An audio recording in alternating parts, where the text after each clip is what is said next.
adianta ficar de cara fechada.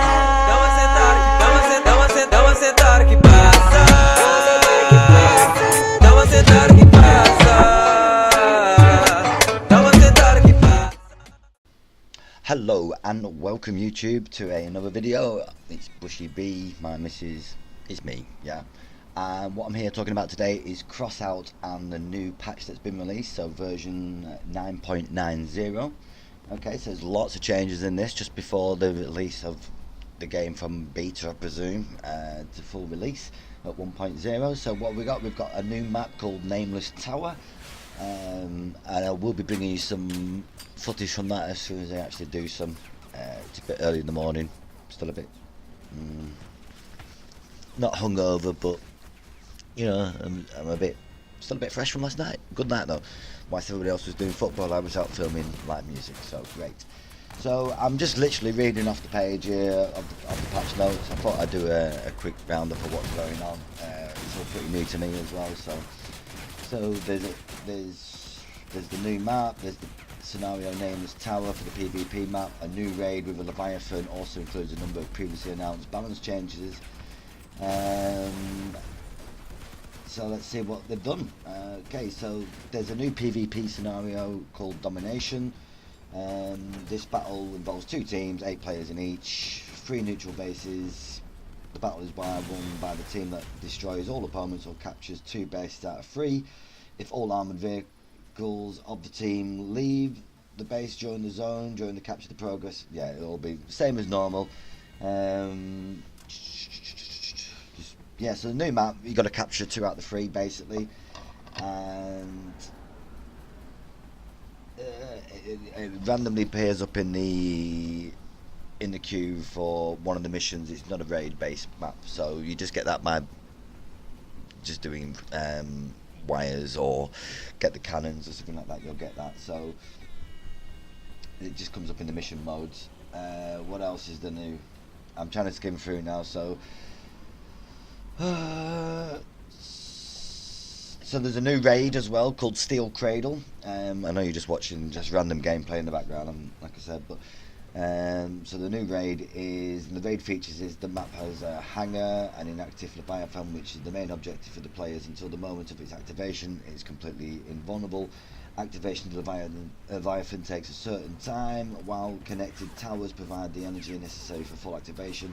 The towers cannot function at the same time in order to avoid a general overload of the Leviathan systems, so they can start one by one in random order.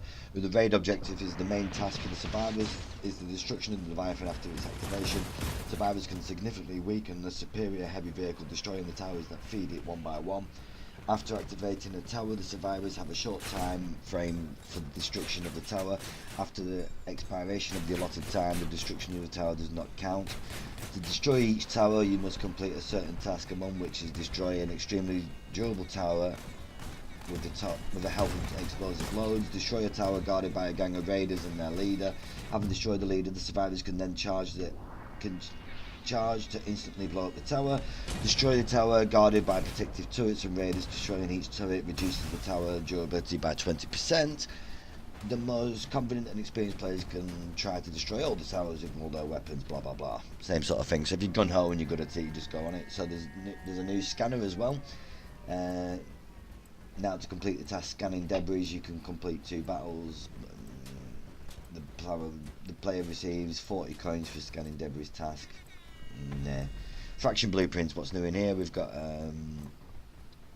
change for the factions. Everything's got something changed. Parts, new blueprints, new part fusions, structural parts for different classes as well. There's new bits, savior panels, and these are just some of the changes. Game modes, missions, increase the reward for capturing enemy base sector on the assault scenario from 100 to 200 points. Raids, yeah, this stuff in the raids, stuff in the brawls. Some of the parts, here we go. So junk bow shotgun, we knew this was coming, but the reloading time is reduced from 17% from 3 seconds to 2.5 seconds, so half second buffed on that, which is good because I do that quite a bit, as you can see from the video. There's my spider diving about with 3 junk bows on. We consider junk bow's reloading speed a little too low. If the player failed to hit the opponent the first time, there was very little opportunity for a second shot. We've increased the reloading speed to lower the price of the possible mistake. The M37 Piercer machine gun maximum spread has been reduced by 20%, spread radius has been reduced by 13%, firing range has been increased by 33%, so that's very viable now, that, the 37 Piercer. With the current range of the accuracy parameters, the Piercer is not the most effective at short distance where it loses the shotguns due to its lower durability. We've increased the accuracy and the range of the fire boost, the effective combat range of the distance from melee weapons. The MD-3 OWL rocket drone missile explosions no longer deal damage to the owner's armoured car, and the other drones of the armoured car no longer interfere with the OWL's missiles. The Anaconda turret missile explosions no longer deal damage to the car, rotation speed increased by 150% and reduced the delay before starting shooting. Automatic weapon on the carcass, firing range has been increased by 21%. With the new targeting system, this has ceased to be a fully automatic weapon and has become a transitional element between conventional weapons and weapons controlled by AI. We believe for the effective player in the new role, it does not have enough range, so we've fixed this in the update. Frontal machine gun, the M26 Tackler, so weapon damage has been reduced by 11%.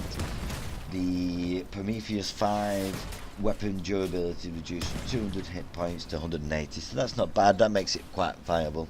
I've got a friend who plays that, and he likes it. So the mine layer, we knew that was coming, so you can only have 2 on the map now. The Draco, fire range increased by 10, fire rate increased by 13, and spread increased by 47%. So that's quite a dramatic change. I can see a lot of people having the Dracos again.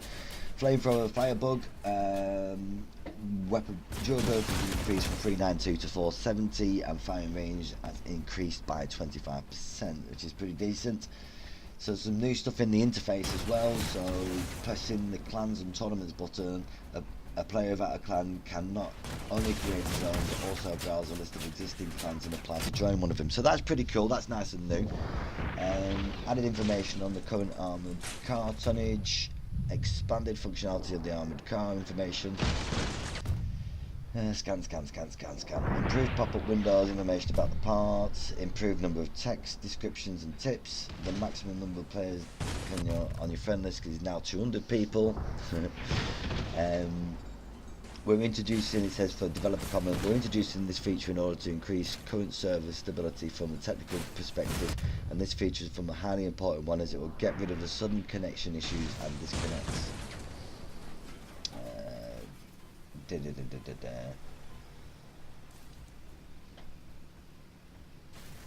So miscellaneous, what we've got here, improved camera behaviour, so acceleration and effect of the interface in the second phase of the tow missile, so a bit better camera on the tow, improved the painting effect of the equalizer, the effect rate function has been improved, the models of a number of weapons have been improved, the appearance of various objects on the game maps improved, added smoke effects for the exhaust pipes cabs for the Werewolf, Cerberus and Tusk. So there's loads of bug fixes as well. I'm not going to go all the way through them. So there's loads of stuff coming, and nice. So I'm going to stop talking about this and I'm going to go out and try and get some gameplay on the new map, and see you out there, guys. Take it easy.